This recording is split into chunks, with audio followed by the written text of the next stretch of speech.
करीब 160 मिलियन सालों तक धरती पर राज करने के बाद जब डायनासोर्स अपने अंत की तरफ बढ़े तो सत्ता जिसके हाथ आई वो थे मैमल्स। 6.5 करोड़ साल पहले तक जब डायनासोर्स अपनी ताकत की नोक पर एनिमल किंगडम को दबाकर रखते थे तब ये जीव भी उसी जंगल का हिस्सा थे, लेकिन इनका अस्तित्व डायनासोर्स जैसे जानवरों के सामने कुछ भी नहीं था। उन्हें ताकत में जीत पाना भले ही इनके लिए असंभव था, लेकिन आने वाला भविष्य इनके नाम लिखा जा चुका था। दोस्तों 6 करोड़ साल पहले एस्टेरॉयड की तबाही डायनासोर्स की मौत अपने साथ लेकर आया। इसके पहले वीडियो में हमने जाना था कि कैसे डायनासोर्स धरती पर पनपना शुरू हुए। उन्होंने अपना साम्राज्य फैलाया और एस्टेरॉयड के धरती से टकराते ही उन्होंने अपना सब कुछ खो दिया। कुछ प्रजातियों ने मिनटों में ही अपना दम तोड़ दिया, जबकि बाकी बची 10% आबादी धीरे धीरे विलुप्त हो गई। अब चलिए शुरू करते हैं आगे के सफर को और जानते हैं कि 10% आबादी को किस दौर से गुजरना पड़ा और इंसान कैसे जन्मा।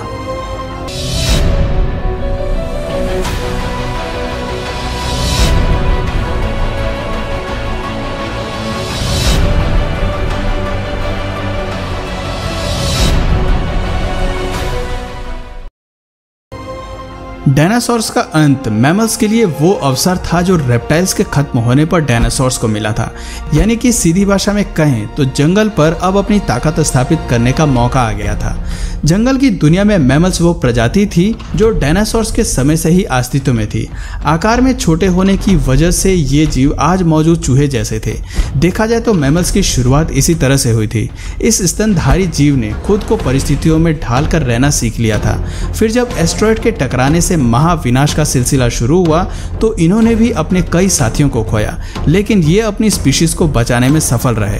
इस महाविनाश के कारण पैदा हुई गर्मी से बचने के लिए मैमल्स ने जमीन के नीचे रहना शुरू कर दिया। चूहों को साइज में छोटा होने का फायदा मिला, जबकि डायनासोर्स का आकार ही उनका सबसे बड़ा दुश्मन बन गया।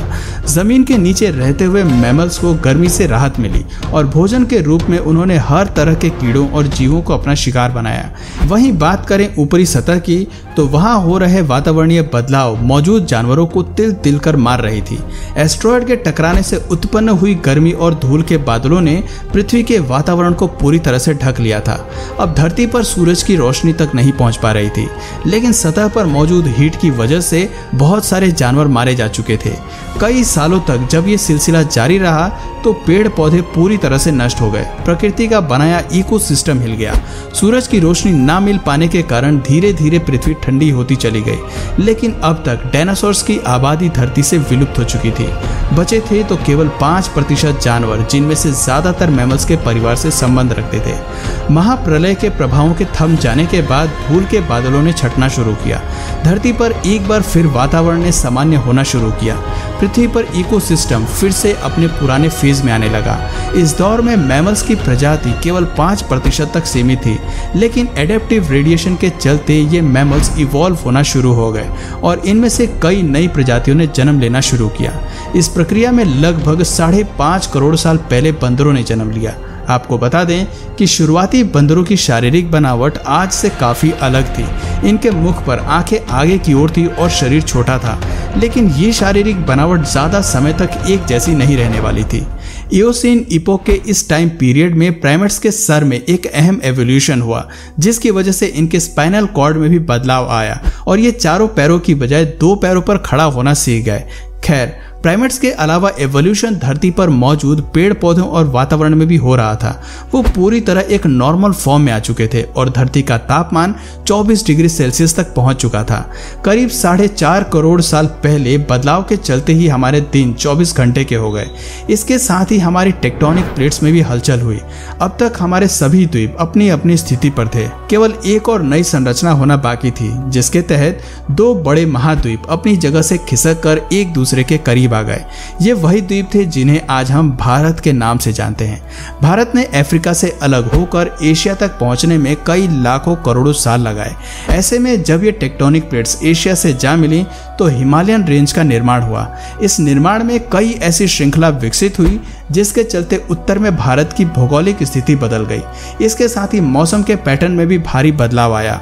इस टकराव के चलते दुनिया के सबसे बड़े माउंटेन माउंट एवरेस्ट का भी निर्माण हुआ और इसके निर्माण के साथ ही ये तय हो गया कि आने वाले भविष्य में भारत में कई बड़ी नदियों का भी निर्माण होने वाला है, जो इस पूरे द्वीप की फॉर्मेशन को काफी हद तक बदलने वाला था।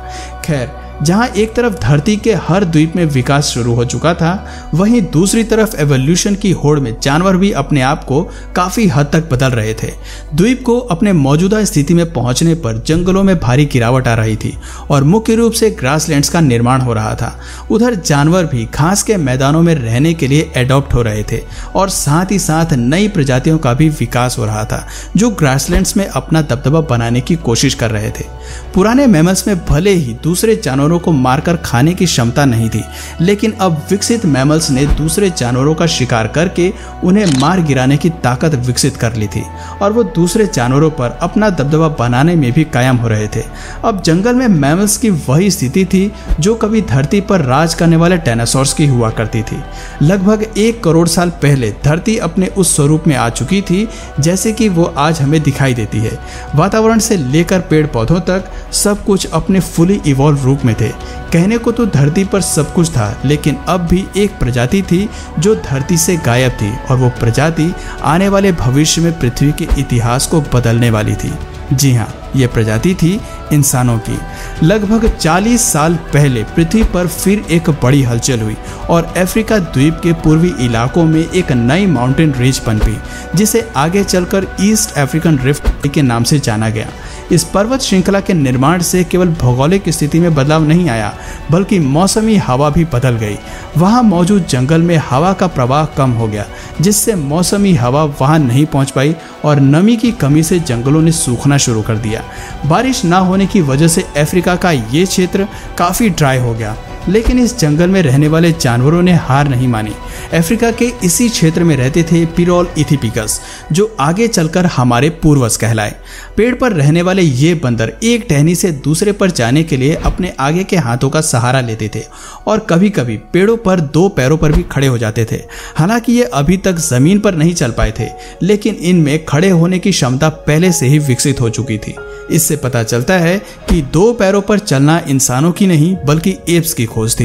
फर्क सिर्फ इतना था कि वो पेड़ों पर रहते थे, लेकिन जलवायु परिवर्तन के चलते जल्दी ही जमीन पर उतरने वाले थे।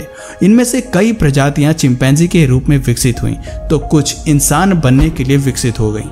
इनकी आने वाली पीढ़ियों ने खुद को बनाने के लिए और अपने विस्तार के लिए पेड़ों से निकलकर जमीन का रुख अपनाया। आर्डिपिथिकस रेमेडीज ही वो पहले एप्स थे जो भोजन और एक नए घर की तलाश में पेड़ों से उतरकर जमीन पर आए। लाखों सालों के इस एवोल्यूशन में एप्स अफ्रीका के हर क्षेत्र में फैल गए थे, लेकिन इनके हाथ अभी भी काफी लंबे थे। पेड़ों पर इधर उधर झूलने की वजह से इनके हाथ का आकार बिल्कुल टांगों की तरह ही था। ऐसे में कई हजार साल तक विकास से गुजर जाने के बाद इनके शारीरिक ढांचे में काफी कुछ बदलाव आने लगा था। अब ये 2 पैरों पर बेहतर तरीके से चल सकते थे और ज्यादा से ज्यादा एनर्जी बचा सकते थे। ऐसे में ये ज्यादा दूर तक नजर रख सकते थे, अपने लिए भोजन खोज सकते थे और हाथ की मदद से उन्हें खा भी सकते थे। समय के साथ साथ विकास की ये प्रक्रिया चलती रही, जिससे एप्स के शारीरिक ढांचे के साथ उनके स्कल की बनावट में भी बदलाव होता गया। पहले जो सर आकार में छोटा था, अब वो बढ़ता गया। 23 लाख साल पहले होमो हेबिलिस वो पूर्वज थे जिनके दिमाग का आकार बढ़ गया। आकार बढ़ने की वजह से ये जान गए कि बुद्धि को किस तरह से अपने सर्वाइवल के लिए इस्तेमाल किया जा सकता है। बुद्धि का कमाल दिखाते हुए सबसे पहले हमारे पूर्वजों ने पत्थर को हथियार के रूप में शार्प करना सीखा।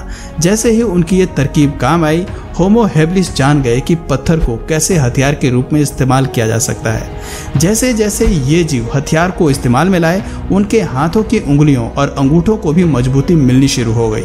अब ये जान गए कि हथियार के इस्तेमाल से कैसे समूह में शिकार किया जा सकता है और अपनी भूख को शांत किया जा सकता है। आपको बता दें कि होमो इरेक्टस ही वो पहले पूर्वज थे जिन्होंने समूह में शिकार करना शुरू किया। साथ ही इन्होंने सबसे पहले आग की खोज मानव के भविष्य को ही बदल डाला। हम सभी जानते हैं कि मानव इतिहास में आग की खोज सबसे बड़ी खोज थी।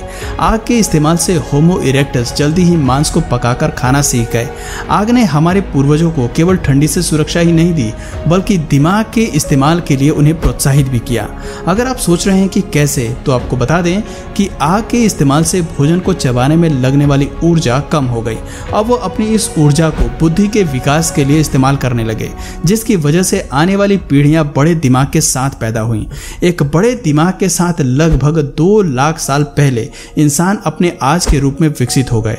उनकी आवाज की नली भी अलग ढांचे में विकसित हो गई, जिसकी वजह से वो अलग तरह की आवाज निकाल सकता था और अपने लोगों के साथ संचार कर सकता था। एक बार आवाज विकसित करने के बाद अब इंसान अपनी बात को दूसरों तक पहुंचाने लगा और धीरे धीरे एक सामाजिक ढांचे में रहना सीख रहा था। हालांकि हम अपने आज के रूप में आ चुके थे, लेकिन कई आविष्कार अभी भी बाकी थे। अपने लिए एक समाज, घर और नगर का निर्माण करना बाकी था। कहने को आज भले ही मनुष्य अपनी एडवांस स्टेट में है, लेकिन आज भी एवोल्यूशन जारी है। मनुष्य आज भी बदल रहा है और उसका एवोल्यूशन जारी है। पर अब इस पूरी एवोल्यूशन की प्रक्रिया को डिटेल में बताने लगा तो ये वीडियो काफी लंबी हो जाएगी। अगर आप कहेंगे तो मैं इसका पार्ट 4 भी जरूर बना दूंगा, इसलिए आप कमेंट में अगर चाहिए तो पार्ट 4 जरूर मेंशन करिए। तो दोस्तों, आज की वीडियो में बस इतना ही। अगर इस वीडियो से आपको कुछ नया जानने या सीखने को मिला या फिर इंटरेस्टिंग लगा तो प्लीज इस वीडियो को एक लाइक करके अपने फ्रेंड्स और फैमिली में से जरूर शेयर करें। और यदि आप इस चैनल पर नए हैं तो प्लीज इस चैनल को सब्सक्राइब करके बेल नोटिफिकेशन आइकन को ऑन कर लीजिए, ताकि हमारे आने वाले वीडियोस आप मिस ना करें। मिलते हैं फिर किसी वीडियो में नए टॉपिक के साथ, तब तक के लिए नमस्कार।